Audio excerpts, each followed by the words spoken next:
Welcome back to another episode of the Morning Buzz. Hi, I'm your host, Russell Gahagan from Russell's Fishing Tech, and we're on episode 14, and today we got one of my good buddies, Jake Romanack from Fishing 411. Jake, how you doing? Pretty good, Russell. How are you? I'm doing pretty well. Other than we have definitely hit the deep winter here in Sheboygan, Wisconsin. It's been it's an odd deal. We had one random day of 45 degrees where it was like, wow, spring's here, and it's been 3 or 4 days in front and 3 or 4 days behind now of drastic cold weather. So how's the weather there? Exactly the same. A couple days ago, we had that 40, 45 degree day. It was a nice warm up. We lost a little bit of snow, but it's right back to bitter cold again here. Yeah. Have you been doing any ice fishing at all? Yeah, I love ice fishing. I spent a lot of time on the ice. So I've been taking advantage of this cold. I feel like I'm just an opportunistic guy, and I don't know if I could go 3 months out of the year without fishing. So I have to love ice fishing if you live here in Michigan. Absolutely. Well, for those of you at home that don't know, Jake Romanack is one of the hosts himself and his father, Mark, of Fishing 411's TV show. Jake and I have been friends for quite a while now, and I think we have some similarities in the fact that both of us come from a deep fishing family. Jake's dad, obviously, tournament fisherman in his past, TV host, obviously a well-versed walleye and salmon fisherman, and Jake himself is the same way. Jake, maybe give the folks at home kind of just a quick rundown of your history, how you grew up fishing. Obviously, you got some salmon and walleye background and other species I'm sure you fish for, but yeah. I would say that trout and salmon fishing are right up there on the top of the list of the things that we love to target most. We do a lot of walleye fishing. In the television show, we target all different species of fish. But since as long as I can remember, salmon fishing has been a big part of my life. Literally, I had a salmon rod in my hand as soon as I learned how to walk. So the television show showcases a lot of information. Fishing 411, the 411 part of that is the information. We're actually airing this week our 200th episode of Fishing 411. So 16 years, 200 episodes. I was 10 years old when we started this game, right? So as much as I can remember, as far back as I can remember, we were educating people with different media platforms. Well, congratulations on the 200th episode. That is a pretty big feat. Congratulations to both you and your dad and your mom and your whole family, because I know from knowing you guys, it's an entire family ordeal. It's a lot of work, a lot of time away, a lot of travel time, and you guys do a great job at it. So one of the topics I wanted to hit off right away, again, as we're focusing, primarily on salmon and trout. One of the topics I wanted to hit off right away that I think is unique is for the weekend angler at home. So you guys go to do a show, and obviously you've got a little bit of information from either some friends or maybe local tackle stores or whatever when you get to a place.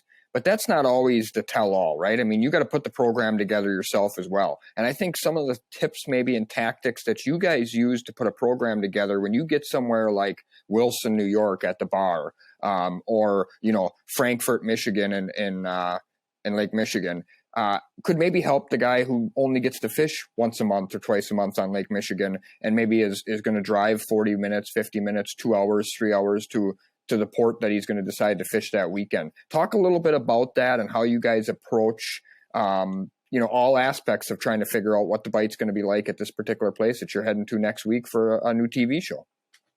Well, you're right, Russell. I mean, we utilize a lot of people like yourself. I mean, it's hard to know what's happening in all these different ports at all these different times because you know as well as anybody that timing is everything when it comes to trout and salmon fishing. Water temperature, if the bait's there, what port you're going to go out of has to do with if the bait's there or not. If the bait's 2 ports over, that's where you want to be. And so chasing that bait's really important. We had that talk at the show. Russell and I were talking a little bit about water temperature. And for me, it's a temperature thing that I've always chased, that 50 to 55 degree water temperature. And I know that we had talked and there's some maybe a little bit differences in our temperature. But for me personally, I've traveled all over the Great Lakes targeting these trout and salmon.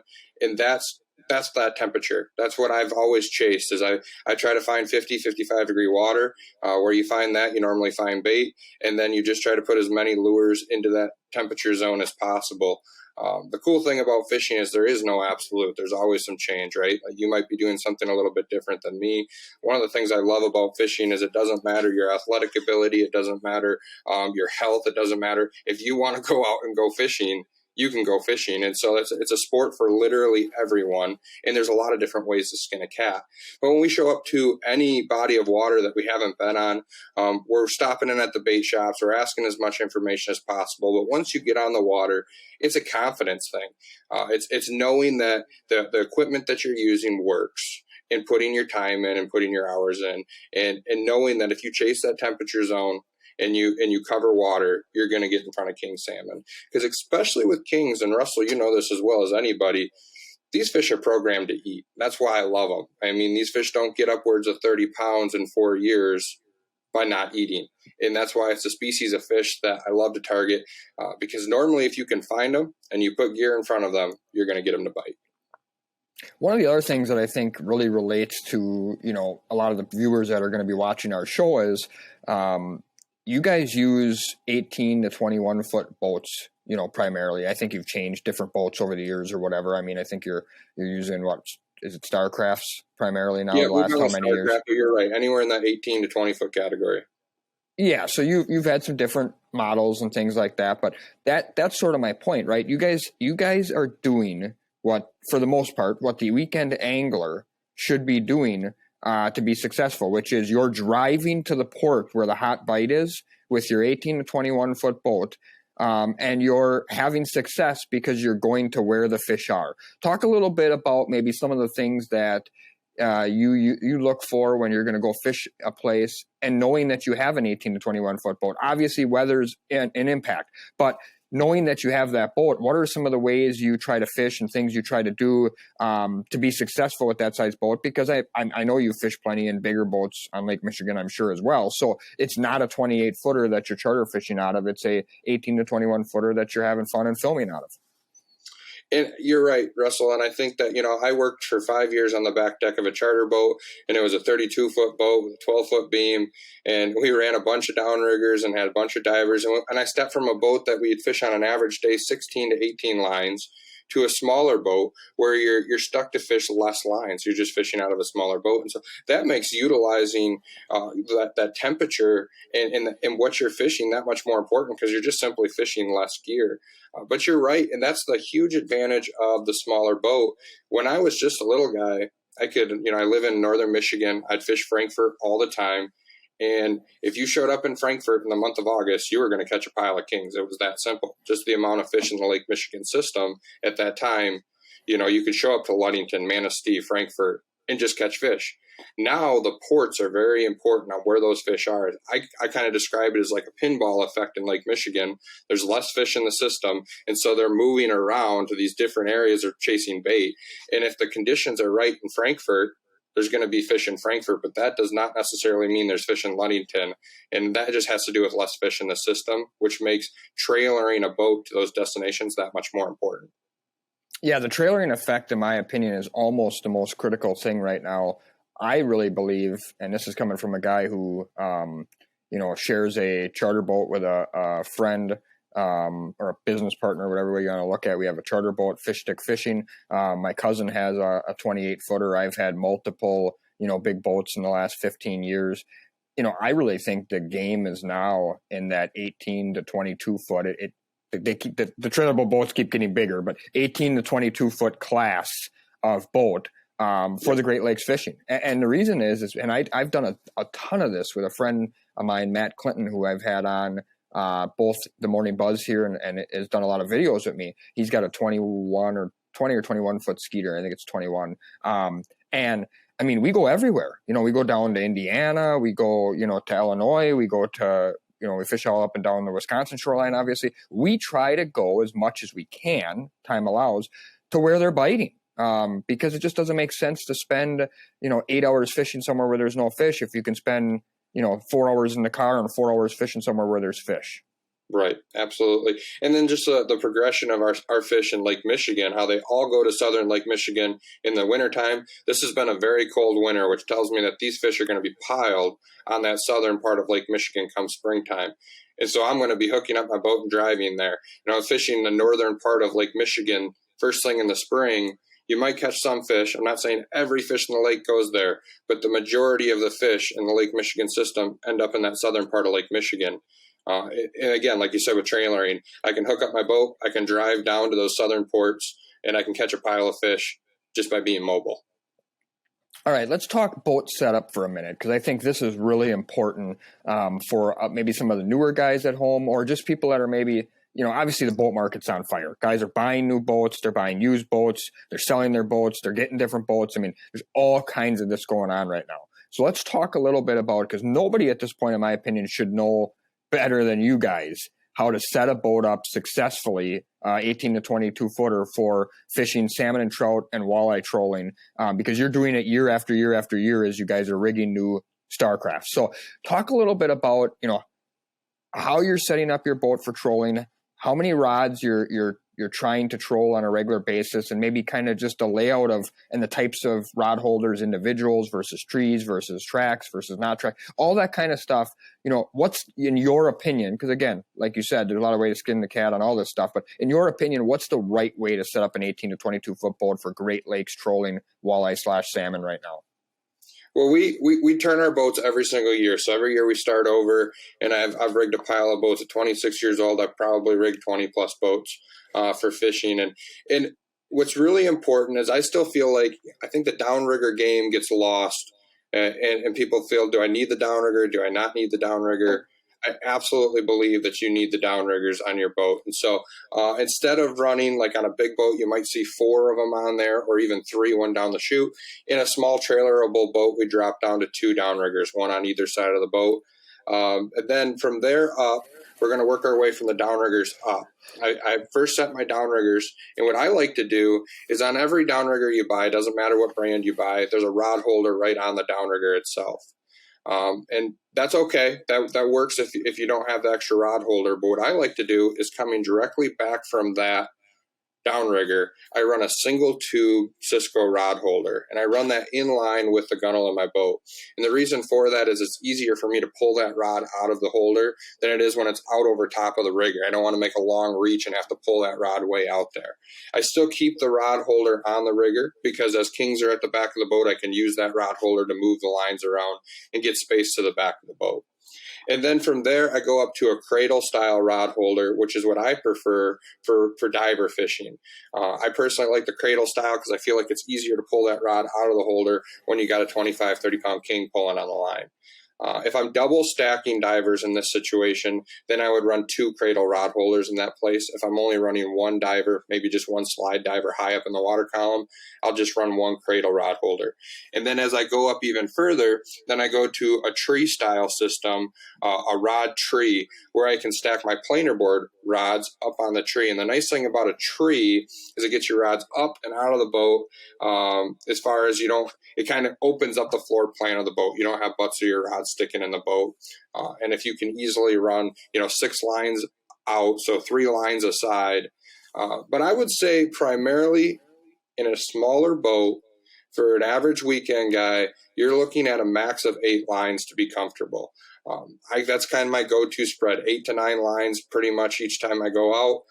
You can drop that down less or more depending on how many people you have in the boat. But Russell, you're from Wisconsin. I'm from Michigan. We're both blessed with 3 lines apiece per person. So we're blessed with being able to fish a big spread. If you go out with 3 guys, it's very doable to fish a 9 rod spread in a 18, 20 foot boat. Oh, I agree 100%. Everything you said there, I think, is on cue. As you said, there's always going to be subtle differences in people's setups, but the way you have it set up is exactly the right way. The downriggers on the back corners with some sort of rod holder that's not over the top. Some of the downriggers, you can get the dual rod holders on the sides. That works the same as what you're doing, or a single rod holder next to it is a great idea. The double diver holders is what you need. And whether it's a cradle style or a tube style, that's personal preference. The cradle style, what's nice about it is it kind of locks the rod in place. It's not flipping around in the waves. So that is an advantage there. And then the trees are a big factor, right? Because in today's world, and I know you're seeing this a lot because I watch almost all of your episodes of your TV show. You guys are catching a lot of fish on your planer boards. I mean, you just in reality, that's I feel like it's at least 40 or 50% of your catch rate on salmon, whether it be on Lake Ontario or yeah. And I think that has to do with just the cleaner water in the Great Lakes across the board. Everywhere we travel, the water's getting cleaner and cleaner and cleaner. Even you guys on your side of the lake that has that beautiful green water, we simply don't have that on our side. It's crystal clear water on our side. But even with that green water, each year it's getting cleaner and cleaner, and getting those lures further away from the boat's making a big difference. Absolutely. So being able to run potentially up to 6 planer boards, 3 aside, is a critical factor. And those trees make that really, really nice because you get a vertical aspect versus trying to lay out rod holders, along the gunnel and have to try to separate them by angle. The tips become very close. It's very difficult to do it that way. You can, but it's not the ideal way, in my opinion. So the trees really become a factor there. And that's a game changer for a lot of weekend anglers who haven't had that rod tree set up before. Once they get one, they sort of realize, how did I ever go without it? So let's touch base a little bit on the planer board thing, because again, I hit home about this a ton in my seminars, in my schools, videos, but it's still a factor that I think is still up and coming in today's fishery, which is, more and more guys still are adding planer boards and more planer board setups to their arsenal. I know you guys are using some lead core, and I know you guys are using some weighted steel. Again, you're fishing Lake Ontario, you're fishing Lake Michigan, you're fishing Wisconsin, you're fishing New York. What's kind of your go-to setups as far as sizes and lengths of lead core and weighted steel that you're carrying? I'm sure you got a pile of them, but I mean, what are sort of the go-tos?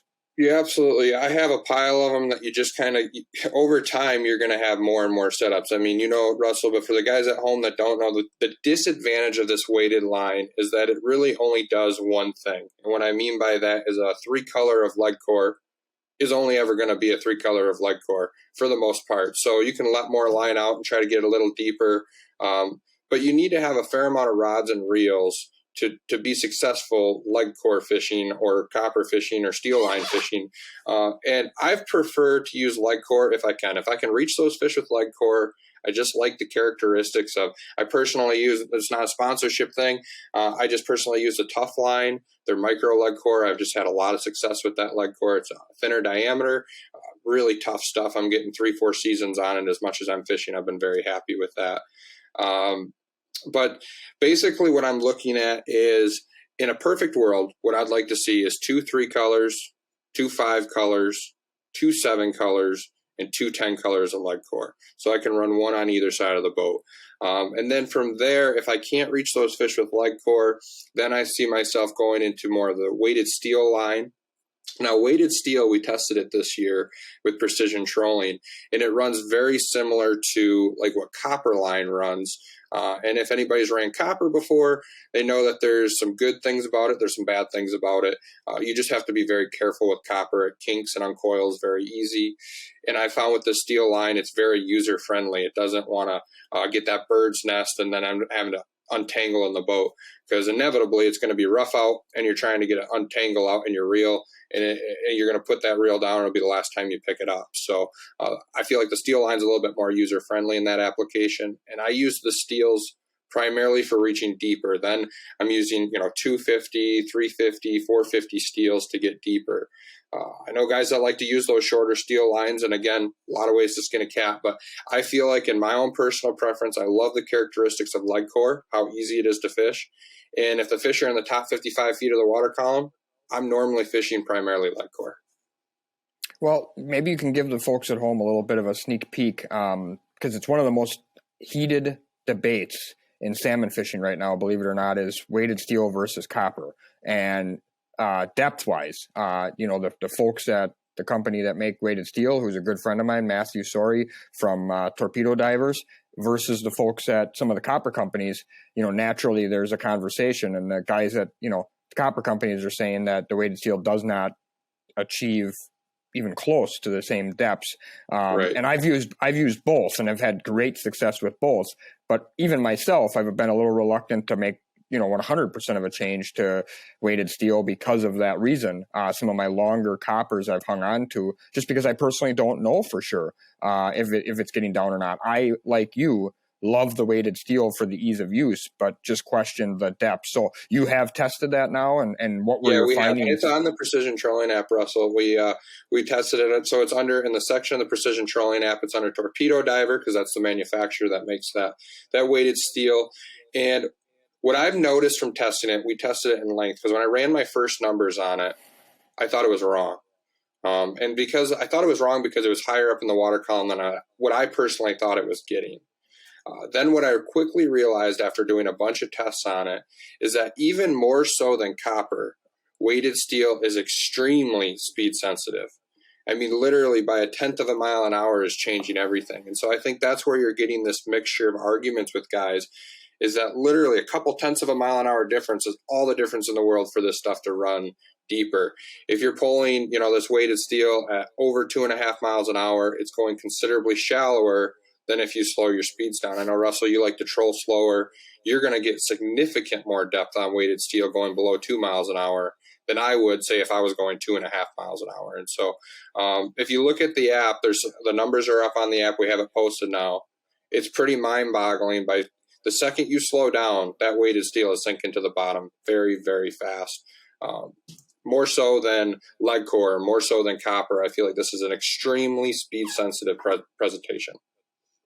Well, it's interesting that you say that because that's literally what I've been promoting and talking about for years. And I'm not, I have no idea. I didn't test it like you guys or anything else. I just was using common sense of, fishing the Great Lakes for 30 years, 30 plus years. And I've told everybody my feelings on weighted steel the whole time, which is it's a dead cross between lead core and copper. I think it can achieve the depths of copper, but it moves around in the water column like lead core. I mean, that's been my exact terminology. There's videos going back 3 years that I've been saying that exact thing. And it looks like, according to you guys, we're the only ones that can really prove it, that it's true. And that's why I think, and I'll say this right here on episode 14 of the Morning Buzz, I think weighted steel is the best way to go. I think if a guy wants to rig his entire boat with one thing, I'd rig it with all weighted steel because I think you can achieve some of the successes that you have with lead core up high with the movement in the water column for steelhead and cohos, but I think you can also get deep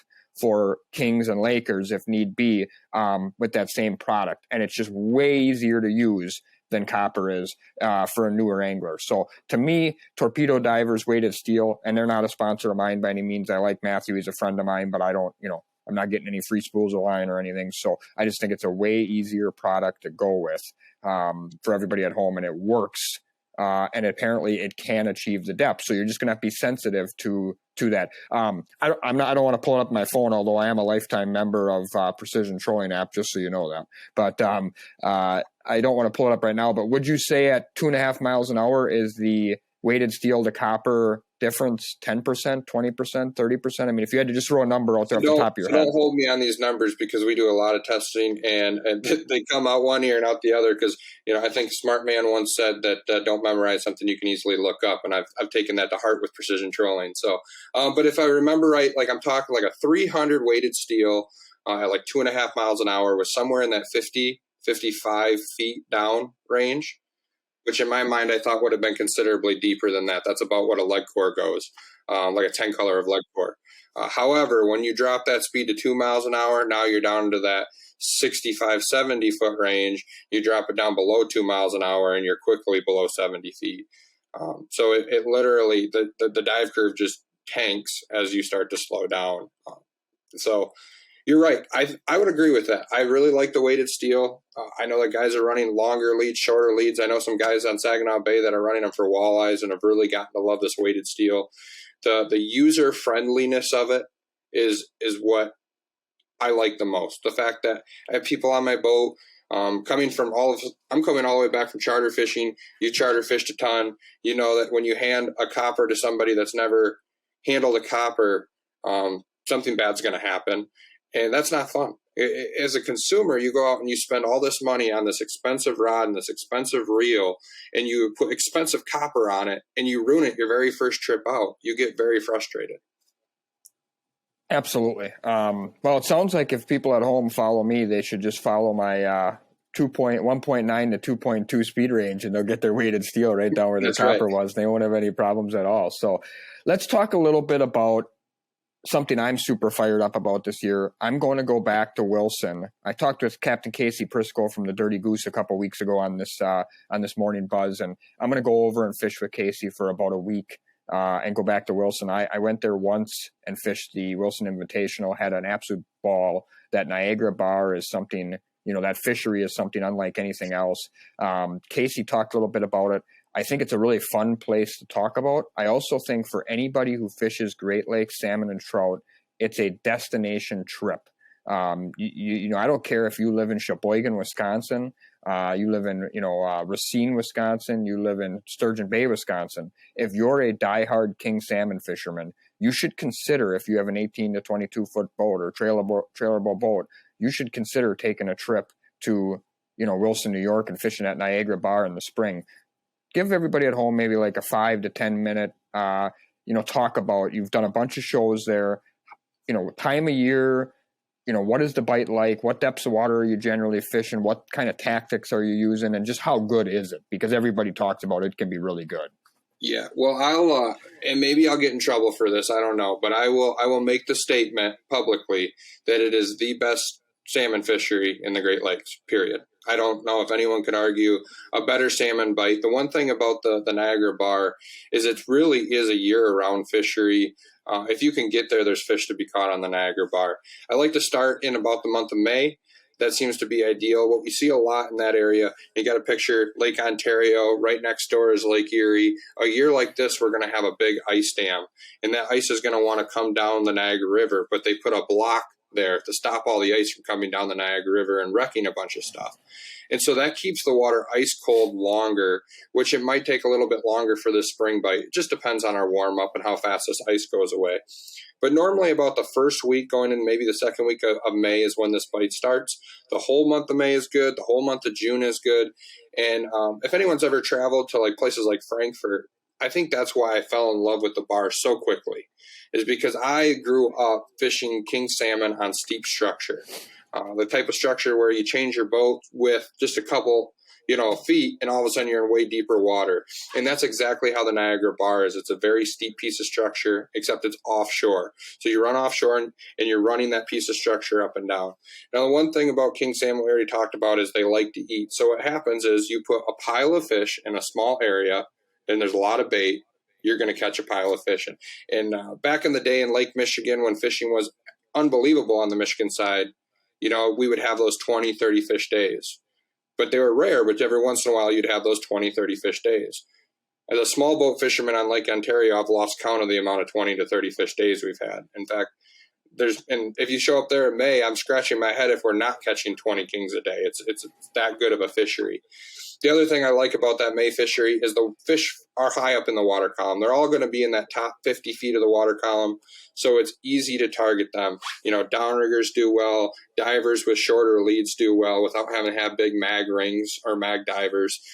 And then shorter leg cores do well. So it's just easier to get to those fish at that time of year. And then as the summer progresses, it seems like these fish get deeper and deeper. But again, that all has to do with the wind and then the water temperature. So if the wind blows a direction and puts cold water back on the surface, the fish come back on the surface. But, you're talking about Wilson. Wilson's a great port because you have both options. You can shoot over to Olcott. You can shoot back up onto the bar and go out of Lewiston. And so it's kind of the best of both worlds in that Wilson area. I tend to fish in Lewiston, New York, for the most parts where I stay. There's a restaurant right there. There's a hotel right there. There's a fish cleaning station right there. and there's a gas station right there. And so for a fisherman, it doesn't get any better than that. I mean, everything that I need is at the tip of my fingers. I run out the Niagara River and I'm shooting out to the bar. So we're literally fishing, Russell, the exact same water. I'm just coming out of a different port to fish that bar. But Wilson's a great port. Olcott, we shot a television show this year in Olcott. And what I quickly noticed from not living there, it's basically the same water. In fact, when I shot the show in Olcott, it was from numbers that I caught fish in Wilson the year before. So all these ports are fairly close to one another, fishing the same water. I would argue the closest access to the Niagara Bar is Lewiston. The second closest would be Wilson. But of course, the guys from Olcott can easily get to that bar too. So that early season bite, you're obviously using some lead cores, maybe some shorter weighted steels. I know they're, for the folks at home that don't know, we talked about this a little bit in that episode with Casey. You know, you got some Lake Erie water pumping in there, so you got a lot of colored water, generally speaking. So downriggers work well there as well, just because the fish aren't generally super spooky. But you know what? I'm assuming you're using some spoons, probably using some flashers with maybe even some meat. Talk a little bit about, you know, what you've seen work there for you in the past, you know, sizes of spoons that early in the year. Has it been more meat, less meat than other things? You know, talk a little bit about that. I'm sure each time it's different too. Yeah, but for the most part, what I've noticed in the month of May is you can fool these fish. They're just simply hungry. And so we're using things like spoons, or, you know, I've had a lot of success with the 3.5 maglet from Yakima, trolling that out there, putting on my leg cores, putting on my downriggers. But I've caught as many kings out there on maglet as I have on just about anything else. But, you know, rotators have their place, flies, that type of thing, all have their place, meat rigs. Flies are really good on Lake Ontario. Meat rigs are great. But here's my thought on meat rigs, and Russell, you can tell me what you think on it. But my thought is that if I don't have to catch a fish on a meat rig, I'm not fishing one, because meat's expensive. And in May, for the most part, I can catch 20, 30 fish on spoons and plugs and fake stuff, very, very fake stuff. You can fool these fish. As the summer progresses, it seems to me like that's where the meat rig shines. If all of a sudden it's high sun and I can't seem to get those fish to bite, but I'm marking them, I know they're there, I'll put a meat rig in the water and I start catching fish on meat rig. So I almost use a meat rig as like a last resort. If I know I can't maybe fool them on a spoon, I can probably fool them with a meat rig. That month of May, I don't even bring meat with me when I show up to Lake Ontario in the month of May, because I know I can catch those fish on spoons and plugs. I think you're 100% right about that analogy, and my theory is basically the same, maybe a touch different. I use meat as a sorter. It primarily catches adult salmon. You know, I would say 9 out of 10 bites that I get on meat, they're going to be adult salmon. The one odd bite would be an immature, a lake trout, random, rare, rainbow or something. But so, you know, if you're fishing a derby or a tournament, or you're just a diehard, you know, I don't care if I catch 2 fish today, but I want them to be giant ones, well, then meat's probably for you. If you're going out there and saying, I want to catch some volume of fish almost any day, you know, spoons or flies or magalips or whatever your favorite tactic will be, is probably going to be much more productive for volume, you know, than meat will be. So, yeah, I agree. And especially, like you said, early in the year, when the fish are up in that top 50 of the water column, I think there's a lot of other things that tend to work. You get into that late summer, them fish get deep, you know, 80, 100, 120 down, exactly. Then I think everything changes. That show that we shot in Olcott this year was that would have been the month of July. These fish were 80 to 100 down, and we shot 99% of the show with meat, because that's what it takes to get your exactly. When those fish get deep, it's hard to beat meat. Yeah, it definitely really is. So that's an interesting take. So you were fishing the general same water, but 2 months later, it was primarily meat for you at that point. Yeah, and still a lot of fish. You know, we've shot shows now in that area. We've shot it in May. We've shot shows in June. We've shot shows in July, and we've shot shows in August in that same area. That's what's so cool about that fishery is a lot of places. If you look at Lake Michigan, and I'm not here to bash on Lake Michigan, but there's ports that are good for a small amount of time. On the Michigan side, I'll use Benton Harbor, for instance, right? That is like the port to be at in the month of May. After that, I don't care if I show back up to Benton Harbor the rest of the year. I mean, it's just a one time of the year there's kings there, and it seems like it dwindles, and that bite slows down throughout the rest of the year. That Olcott, Lewiston area, you know, Wilson, there's fish to be caught there year round. let's talk a little bit about Sheboygan. And I have to actually, I'm sort of embarrassed that I have to say this because I watch almost all of your episodes, but I have never watched your Sheboygan episode. And I know you came over, and I don't know why. I guess I've never ran into it on YouTube or whatever. I know you came over and fished. I know you did well. And I think you did an offshore bite. I think July. Was it in July? Yeah, I think you're right. I think that would have been July. We got some information. And the one thing that show in particular was 95% steelhead. We had ran offshore. We fished lures high up in the water column. And I got to experience your guys' steelhead fishery, which is incredible. I mean, that is, we have the same fishery on our side of the lake, but I have to run 30 miles to get to them damn fish. So, I mean, it's nice to be able to, you guys are so blessed to have those steelhead that close to shore. And what happens for us on the Lake Michigan side is we have to run so far. You're talking big water. There's very few days that a small boat fisherman feels comfortable running 30 miles, 25, 30 miles offshore to get to these fish. You're looking at water temperatures, and we're looking for scum lines that set up in the middle of the lake. And it seems like, and you know this way better than me, but it seems to me like these fish were close to shore. We weren't necessarily fishing scum lines, but there was cold water on the surface, and those fish were up there. And, of course, with steelhead, I'll fish any color I want as long as it's orange, and I like to fish fast. So if I'm fishing primarily steelhead, which we were on that particular episode, I was fishing a lot of orange spoons, and I was cooking fast. I was going, 2.7 to 3.2, just covering a lot of water.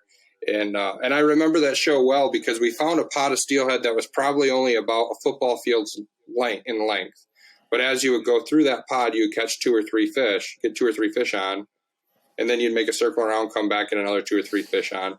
And we just beat up on that small pod, which I think is pretty normal for steelhead fishing. At least on our side of the lake, we find them in little pods, and then you just kind of got to beat up on that pod of fish. Yeah, and I think one of the things about steelhead that a lot of people don't, really realize is they move very frequently. So I can't count on my hands and toes how many times I've gone out in the morning and pounded steelhead, maybe even a limit, and went back there, and it took me half the charter trip in the afternoon to find them, and they were 4 or 5 miles, east, west, north, or south of where they were, that morning. So they are on the move, I think, more than any other of the Great Lakes salmon and trout species. They're hard to keep tabs on, but once you find them, they're usually feeding. I always say, cohos, lake trout, and rainbows, if you find them, they're biting. You can find any of those 3, you'll catch them, in my opinion. Yep. Kings and browns, on the other hand, they're very finicky. They definitely may not bite for, hours and hours and hours from, it could be a morning and an evening or whatever the case may be. They may only feed a couple times a day, but you find steelhead, you find cohos, or you find lake trout, you can catch them with the right tactics. But the reason I brought that episode up and I brought that whole point up is that I do think that that's one of the missing deals. So I got a video coming out, I'm hoping this week, on my Russell's Fishing Tech YouTube page, talking about, sort of one tip to catch more and bigger steelhead in 2022. And, one of the things that I think people don't realize is how good our steelhead fishing really is and how much it's changed. That's really the critical part. So when I was a kid, I'm a little older than you, but when I was a kid, first mating, June was our steelhead month here in Sheboygan, and really up and down the Wisconsin lakeshore. We fished steelhead in June. We fished them high and we fished them fast with orange spoons. And I think when you came in July, you hit the tail end of that type of bite, okay? Then that bite transitions into a 40 to 80 down bite in late July and August, and becomes more of a flasher fly, magnum spoon, still some orange spoons, but more magnums now, if anything even, and almost an 8-inch, an 8-inch flasher fly bite, and the size goes up. Again, I didn't watch your episode, so I honestly don't know what the average size was, but my experience in the last 15 years has been the ones you catch in the top 20 are 5-pound average or so, I'd say. The ones you catch 40 to 80 down are about an 8-pound average, 7-pound average. The bigger ones seem to bite, or you catch them down a little bit deeper, and as the water warms up. The reason I mention all that is because I think the best fishing on Lake Michigan for the last 3 to 5 years has been in the month of August for us out of Sheboygan in 200 to 300 foot of water. Our charter boat has averaged 8 to 15 fish trips day in and day out during that period of time. And it's a mixed bag fishery, but it's 60, 70% steelhead, couple of kings mixed in, couple Lakers mixed in, maybe an occasional coho. But that's an interesting fishery or interesting aspect, because growing up, you and I guarantee you too, grew up learning to fish steelhead on the surface. Right. That game has changed. It's changed a little bit now, and that still happens, but it's now in June. I'm sorry. It was in June, and you could still catch those steelhead like that in June, but not in the volume we used to. Now it seems like our better steelhead almost is July and August, deeper down in the water column. So do you see any of that kind of stuff on your side of Lake Michigan at all? Or what I'm noticing, and again, I might get in trouble for saying this because there's no absolutes in fishing, but even when we shot that particular show in Sheboygan, that's when it started opening my mind up. What Wisconsin has, what we don't, is simply green water. And that's a good thing. Green water has plankton in it. Plankton is going to bring bait fish in, and it's the whole very important part of that food chain. When we had shot that particular show, we had obviously killed those fish. The water was warm. There was no putting those fish back, so we had to kill those fish. And I kept the heads on all of them that were clipped because I was just curious. And when I got back home, I have a buddy that works for the Department of Natural Resources here in Michigan. Over half of my fish were Michigan fish. And our steelhead fishing has gotten tougher and tougher on the Michigan side of Lake Michigan, not to say that you can't catch them. Our river fishing has still been okay. But what I'm noticing is it seems like a lot of our steelhead are ending up on the Wisconsin shoreline. And that's just because of food. There's no question there. If there's a bunch of food on that side, they're going to go over there and eat that. So you're right. The Sheboygan steelhead fishery is an incredible fishery. I don't know how well known it is yet about how good it really is. But you get that melting pot because, Wisconsin's doing a great job of stocking now, and they're continuing to grow that. And my hat's off to the state of Wisconsin for growing their stocking. Michigan's cutting back on stocking across the board. It breaks my heart to see that. Wisconsin's doing it right. But then on top of it, the Michigan fish are ending up over there because there's food over there. I was very surprised by over half of those fish that we caught on that episode, or the 3 or 4 days we were there. I came back with a garbage bag full of heads and handed them to them. Over half of them were Michigan fish. Yeah, that's an interesting point that you're making, and it's so true. It's why I never got real worked up when I've been to a lot of DNR meetings and been involved pretty heavily in a lot of those discussions. And, you'd get a guy from Port X, and he would just be hollering and screaming, I got to have X amount of kings in my port, or I'm not going to catch any fish. And it's like, listen, man, these things got tails and fins. They're swimming all over the lake. Let me tell you, you're catching as many fish from, St. Joe, Michigan as you're catching from Milwaukee, Wisconsin. So just, relax a little bit. That only time that matters is when they return. Like you said, you guys still have a great steelhead river fishery when they come to spawn or come to winter or whatever the case may be. You guys have a good return in some of your major ports like Ludington and Manistee and Frankfurt, and that's why there's still a good August fishery in some of those areas, a great August fishery in some of those areas. And actually, that's Wisconsin's lacking part, which is interesting. We've been lacking a fall fishery, but it's the new dynamics of the lake. We've had the fish in May, June, July, and then you guys seem to get them late July and August. So just becomes Russell, a little bit different. Are you guys net penning your fish on that side? Yes, and that's becoming more prolific. Actually, Sheboygan is going to start doing net penning this year for the first time. Port, Kewanee, and there might be one or two other have been doing it for a few years now with some success. So obviously we're hoping if we can get that to be sort of a staple up and down the entire lakeshore, then the return might get back to what it's been. I've had a theory on this for about 10 years now or 8 years, and I think it holds true. I think that the stocked level of fish has gotten so low that the natural reproduction fish and the stock level fish, it used to be like this. Stock level up here, natural reproduction down here, and now it's gone like this.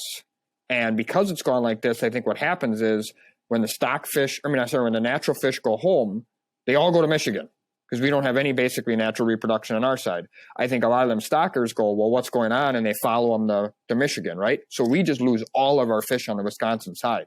And that's because of a couple things. I think it's just a natural herd mentality movement. The other thing is I don't think we've done a great job of imprinting our fish because the DNR has, and bless their hearts, they've tried their best to basically dump the fish in a place where they can survive and get out in the lake as fast as they can without cormorants and seagulls and anglers and, predators eating them or catching them or whatever the case may be. Believe it or not, there is people that sit down at these marinas with a tiny jig and catch, fingerling salmon because they got nothing else to do. So they've done a job to try to, eliminate some of this stuff. And by doing that, we haven't imprinted our fish very well, which means they have no real reason to return to the port that they were put into. They just get in this herd mentality and they head to Michigan with the natural reproduction fish. As I think in the next 10 or 15 years, I think you're going to see this go back to this as our bait fish population gets high again. I think you'll see the stocked fish get up here. The natural reproduction levels are be where they were, which will be down here. And I think, the Wisconsin side will see a fall fishery again as that happens. At least that's my hopes. But the one way we can sort of, I think, advance that quickly, speed up that process is that net penning situation. Absolutely. I when I was in high school, I got to do some volunteer type stuff for the Department of Natural Resources on our side, and more so, I was just interested in the process. And it's incredible when you net pen; those fish come back. I mean, it's a really a cool system. And you're talking about the predation and stuff too. What we have on the Lake Michigan side, or on the Michigan side, excuse me, is we have a lot of drowned river mouse, and that makes it very tough for king salmon to get back out into Lake Michigan.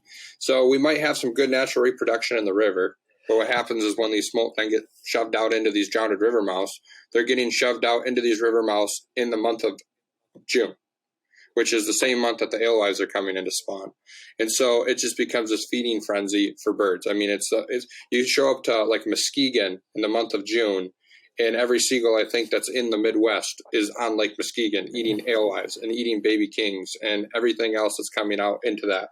So it's a tough system. But if we can take those fish, take them out to the pier heads and net pen them, let them sit there for a little bit until they're safe, and then release them, it works very, very well. And I will bring back up like New York, for instance. If you're coming out the mouth of the Niagara River, off to the right-hand side, that's where they net pen their fish. And we've shot videos and stuff for New York for that. And it's pretty incredible keeping the birds away from them, letting them do their thing, and then just letting them sit there in a pen. For those at home that don't understand what a net pen is, it's exactly that. It's taking those fish, putting them in a pen, and letting them sit and acclimate to that one area for a while in hopes that then imprints them to that area and brings them back 4 years later. Yeah, I guess for those of you at home that don't know, a king salmon naturally wants to return to where they were born, where they were obviously produced. So if you put a fingerling salmon in the Sheboygan River, for example, and you net pen it, as Jake said, and it sits in there for a couple of weeks and accustomizes itself to the Sheboygan River, its natural instinct is at its end of its 4-year cycle, it returns back to the Sheboygan River. That's the ideal situation for everybody, as you just get a fall return fishery. And you're right. I've talked to fishermen like Tom Allen and some of the other high-profile New York guys who have been involved in their fishery over there for years. And as their numbers were down in the early to mid-2000s, king-wise, their numbers of kings were down at that time, the net pens became a huge resource for them to preserve their stock fish that were going into the lake, to make sure they were getting as many as possible. Nobody really obviously knows, even the DNR to some level, on if they put 80,000 kings in the Sheboygan River for our stocking for here in Sheboygan, how many actually, even become catchable at the 10-inch range. But right. I guarantee you, by what you see with the birds, what I see with the birds, what everybody sees with the birds, and every other predator swimming around in the water, it's a pretty good chunk goes away before they ever get a chance. So this net pen thing gives them a real opportunity, and I'm looking forward to, the guys in Sheboygan here that are putting it together, and any port up and down the lakeshore that might be able to take this on, because I think it's a real critical aspect. So before we finish up for this episode, I want to talk one last quick thing, and that is how do people find the Fishing 411 TV show? Give them a little idea, and I think it's, for me, it's YouTube, where they can find it, and maybe some of the episodes that you'd maybe point them out to, maybe watch in the last year or two, where you guys did fish some salmon and trout fishing, and they can maybe learn a few things about some of the stuff that you guys have learned. Yeah, so you can find us at fishing411.net. The television show airs nationally on the Sportsman's Channel and the World Fishing Network. So if you have a national broadcast and you want to check it out there, it's airing now. The 200th episode is actually airing this week. And then after these shows air, we put them up on YouTube. This whole on-demand thing is getting really big. So we've added to like My Outdoor TV, which is just another on-demand source. We've also added to Wired to Fish, which is another one of those on-demand. And then, of course, if you can't find it anywhere else, you can go to YouTube and find it. And one of the new things that we added about a year ago to Fishing 411 is this weekly newsletter that we create. It's an email blast newsletter. My wife actually creates it. Again, this is a family business. She's come working for us full-time now. And she creates these newsletters that are relatively short. My dad's an outdoor writer, so we take a little bit of maybe a blog that he has written. We do 1 or 2 tech tip videos in it, and then we do a full-length television show. It gets sent directly to your email. You can sign up for that at fishing411.net. It's completely free, and if you want to look at it that week, take a look at it. If not, delete it. Don't look at it that week. But it just keeps that content right at the tip of your fingers. So if you subscribe to that newsletter, you're going to see every single episode and every tech tip video that we create, which is over 16 years has been a lot of content.